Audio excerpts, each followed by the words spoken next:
Alors l'objectif de cette manip, c'est la synthèse de l'aspirine que vous avez ici et qu'on appelle également l'acide acétique salicylique.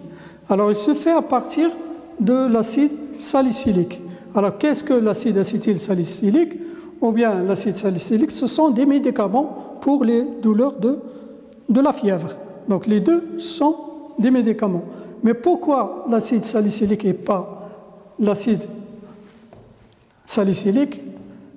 Parce que tout simplement, si vous regardez ici le pKa de l'acide salicylique il est de 98, alors que le pKa de l'acide salicylique, acétylsalicylique, il est de 3,5. Alors de ce fait, il se trouve que ce composé est plus acide que celui-là. Et plus un composé est acide, plus il donne des douleurs au niveau de la muqueuse de l'estomac. Alors le chimiste Hoffman a trouvé cette voie pour préparer l'acide acétylsalicylique qui a les mêmes effets médicaments, mais avec un taux d'acidité un peu toléré pour le corps humain. Alors dans cette synthèse, il se fait à partir de l'acide salicylique, de l'anhydride acétique, et on obtient l'acide acétylsalicylique et comme composé secondaire, l'acide acétique. Alors c'est une réaction de substitution nucléophile. Pourquoi? Parce qu'on va substituer cet hydrogène par ce groupement acétyl. Et on obtient un composé. Donc on passe de ce composé-là à ce composé-là. Alors ce composé que vous avez ici, c'est une forme d'un ester. Donc c'est une acylation.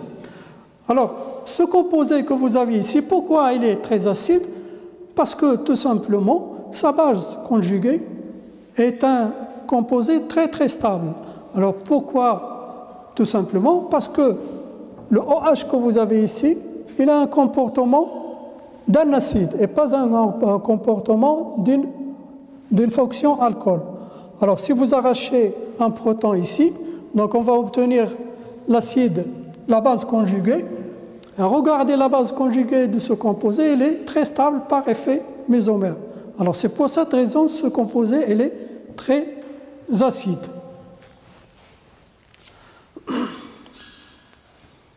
Alors maintenant on va voir les quantités nécessaires pour cette synthèse dans la manip. Alors on aura besoin de 3 grammes, donc on va mettre ici la masse M1, 3 grammes. L'anhydride acétique, c'est un liquide, donc on va avoir besoin d'un V1 volume 4 millilitres. Et bien sûr, quelques gouttes d'acide sulfurique comme catalyseur. Et maintenant, on va passer à la manipulation. Pour cette manip, on a besoin des produits suivants et de matériel suivant qu'on va détailler. Alors, vous avez besoin d'un agitateur magnétique, en plus d'un barreau aimanté que je vais vous montrer plus tard. Donc, vous avez besoin aussi d'un cristallisoir qu'on va remplir par l'eau chaude pour faire le bain-marie. Vous avez besoin d'une pince, d'un statif et vous avez besoin également d'un airline et d'un réfrigérant à tubulure latérale. Alors on va voir tout ça à quoi ça sert. Alors on va commencer par peser le produit qui est l'acide salicylique. Donc là vous avez une balance de précision. Donc on va mettre le bout de papier. On va appuyer ici pour avoir la tare. Alors une fois qu'on a ici le 0, on a la tare, on va ajouter donc l'acide salicylique que vous avez. Donc la quantité qu'il nous faut, on va la peser avec une spatule. Alors les produits dont on a besoin de l'acide salicylique, on a besoin de l'anhydride acétique que vous avez sur là au fond, on a une burette remplie de l'anhydride acétique. On a besoin de l'acide sulfurique comme catalyseur. Et on va passer à la pratique maintenant. On va donc peser les 3 grammes nécessaires pour cette synthèse, donc 3 grammes d'acide salicylique. Alors regardez ici comment on fait l'addition, petit à petit, jusqu'à avoir exactement 3 grammes. Donc c'est une balance de précision, il faut que la masse soit bien précise. Voilà. Donc là, c'est exactement 3 grammes. Donc je vais ajouter le tout ici.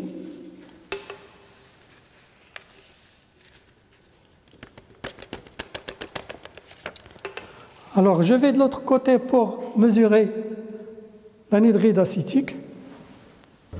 Alors pour mesurer l'anhydride acétique, on regarde d'où on fait le départ et on va ajouter 4 millilitres. Donc là, j'ai fait le départ de 37, donc je vais avoir 38, 39, 40, 41. Donc je vais ajouter l'anhydride acétique jusqu'à la valeur 41. Donc ça nous fait exactement 4 millilitres. Donc là, j'ai l'acide salicylique en plus de l'anhydride. Donc je vais ajouter mon barreau aimanté qui va me permettre l'agitation ici dans l'agitateur magnétique. Donc je vais appliquer le réfrigérant à tubulaire latéral. Alors là, on n'a pas besoin de réfrigérant avec circulation d'eau parce qu'on n'a pas beaucoup de vapeur qui s'échappe.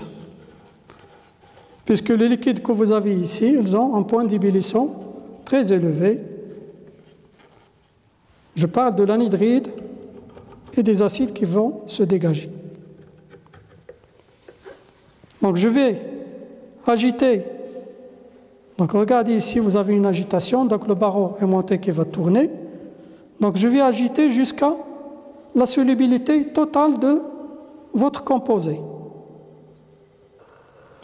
Alors une fois que l'acide salicylique est bien solubilisé, on va ajouter quelques gouttes du catalyseur qui est l'acide sulfurique.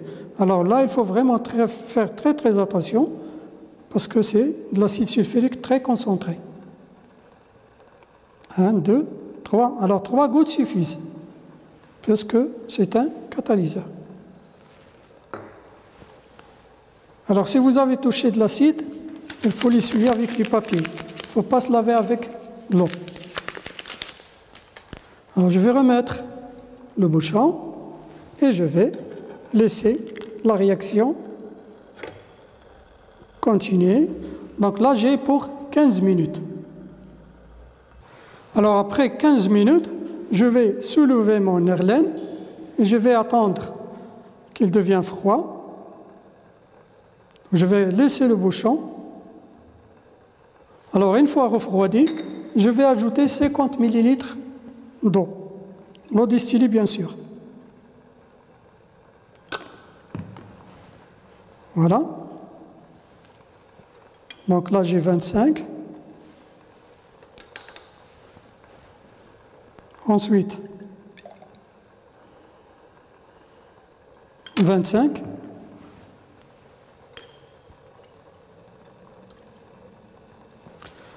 Alors maintenant, je vais le mettre dans un bain de glace pour que ça précipite. Regardez, ça commence déjà à précipiter. Et pour avoir suffisamment de cristaux, on va le faire dans un bain de glace qu'on a ici.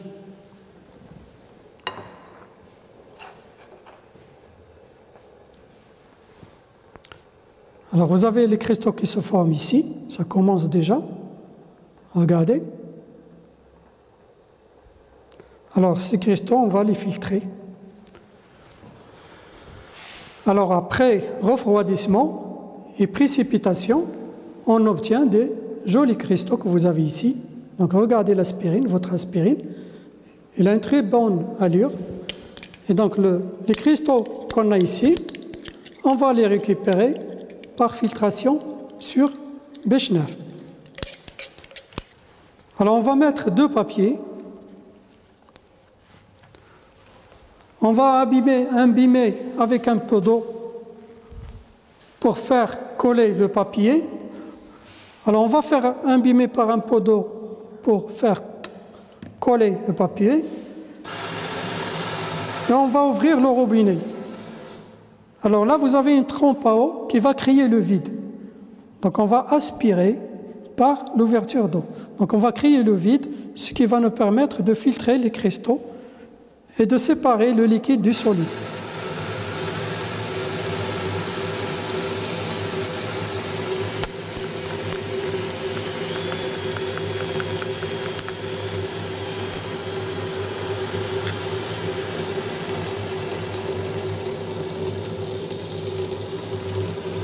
Alors, si vous avez des cristaux là, il faut les récupérer.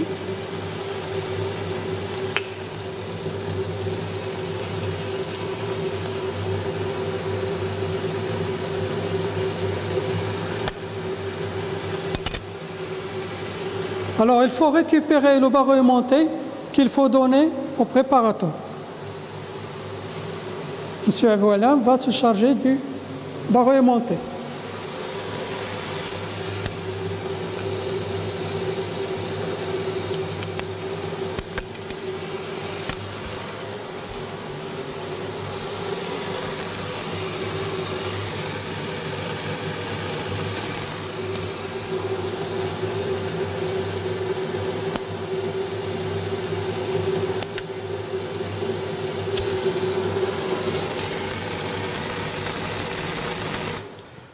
Alors, regardez le produit qu'on vient d'obtenir, donc l'acide acétylsalicylique. Bon, en fait, malgré ces cristaux, il n'est pas propre à 100%. Ce qui fait qu'on va passer à la recristallisation. Alors maintenant, on va le récupérer. Donc, c'est le produit qu'on appelle le produit brut. Alors, on le récupère de cette façon.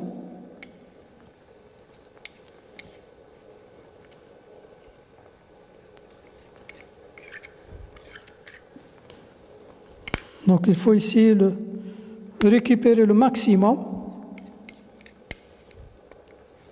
Voilà. Alors maintenant, je vais sécher le produit, rien que par le papier, comme ça. Alors il faut avoir un produit sec pour que le rendement soit vraiment réel, pour que la masse réelle, pour ne pas peser l'eau.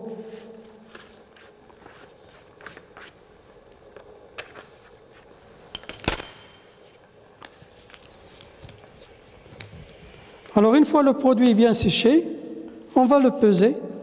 Donc, on va mettre un papier. On va enlever la tare comme d'habitude. Chaque fois, il faut enlever la tare. Et là, on va peser pour voir la masse du produit brut.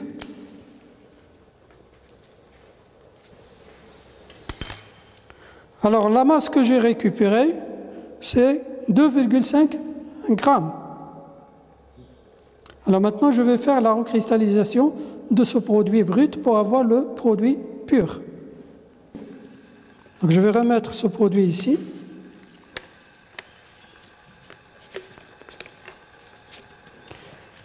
Je vais ajouter le barreau aimanté.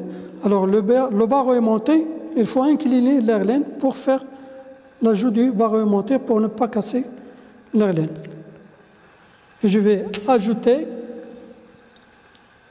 le solvant de recristallisation qui est un mélange d'eau-alcool avec les proportions que vous avez dans le polycoat. Donc je vais ajouter le minimum pour solubiliser. Donc ça c'est... Donc je vais ajouter à peu près 3 ml à 5 ml. Et là aussi, je vais appliquer le réfrigérant et je vais solubiliser mon produit. Donc de la même façon,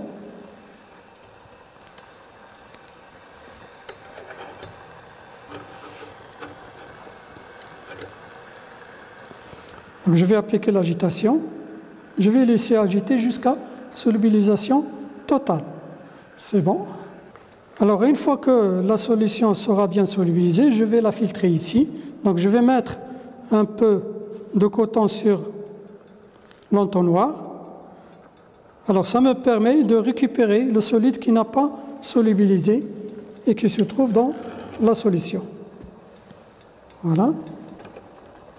Donc, la filtration, il se fait à chaud. Donc, regardez ici, je vais. Donc là, toutes les saletés qui ne sont pas solubilisées, on va les récupérer ici, au fond. Donc au fond, vous aurez la solution avec votre acétylsalicylique recristallisé. Et là, vous aurez les impuretés qui sont solides. Voilà, regardez les saletés solides que vous avez ici. Et là, c'est votre solution qu'on va laisser refroidir pour récupérer le produit bien recristallisé et bien propre. Alors on peut le laisser à l'air libre ou bien le refroidir rapidement. Alors après recristallisation, vous avez le produit recristallisé qu'on va filtrer de la même façon qu'au départ. Donc on va ouvrir le robinet.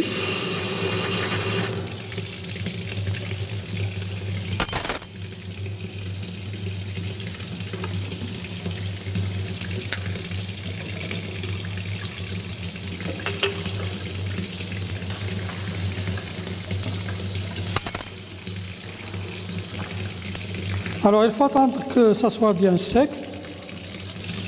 Alors après on va récupérer le solide que vous avez ici et qui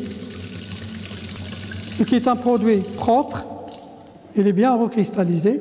On va le récupérer et on va le peser et on va calculer notre rendement et répondre aux questions que vous avez sur le polycoupe. Voilà. Donc regardez la récupération de votre produit propre.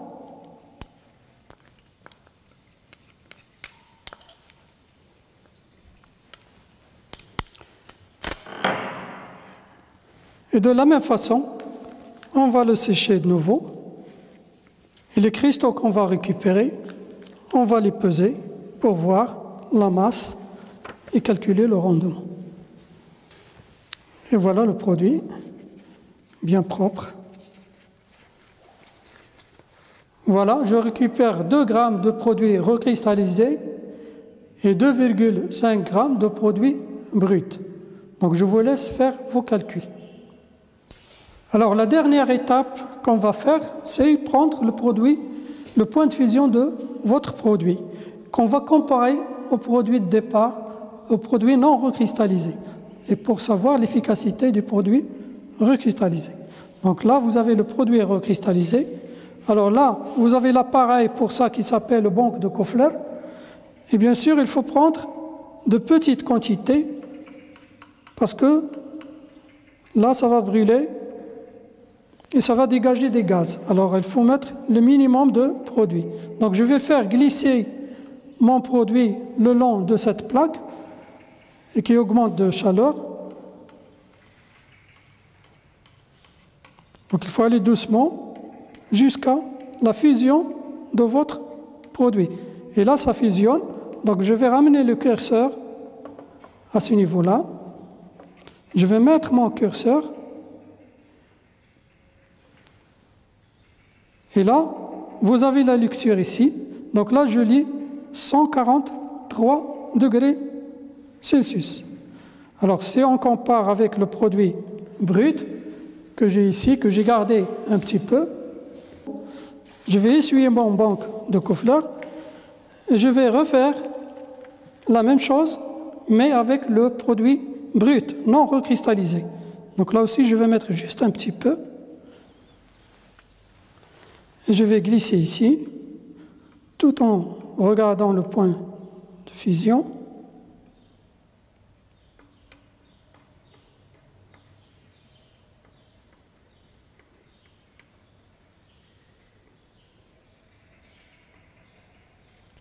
Et là, ça fusionne ici. Donc là,